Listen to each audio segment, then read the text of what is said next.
What's up mga kaibigan Munti? Jeff Evangelista nga pala, nagbabalik muli. Sheesh! So nandito kami ngayon sa basketball court. Kasama ko ang kaklase ko na si Jonas Dimaranan. Kami ngayon, magte-training kami ng basketball.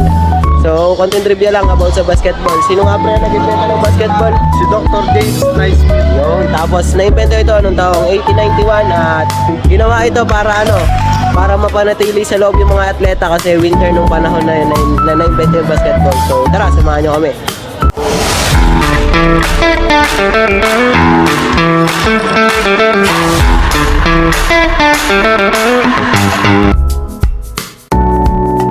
So yun, okay na guys. Warm up naman tayo mga guys. Hey, warm up!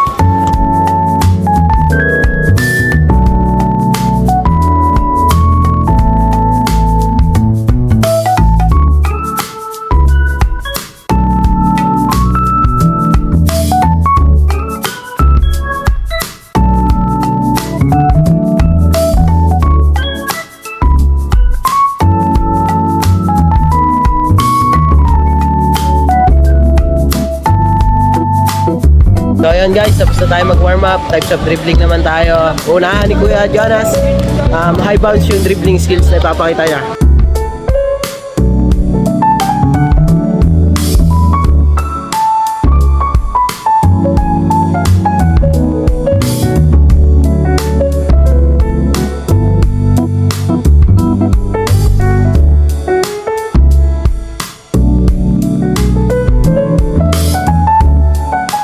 Okay na guys, let's go! Passing skill naman tayo guys.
Ayan guys, tapos na kami mag-training. Ano naman, 3v3. 3v3, pampapawis talaga guys. Sheesh! Tara! 3v3 guys, let's go!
So, paano? Hanggang dito na lang muli. Hanggang sa muli! Hanggang sa muli. Jonas nga pala at Jeff Evangelista, kaibigan yung Munti. Sheesh! And I love you!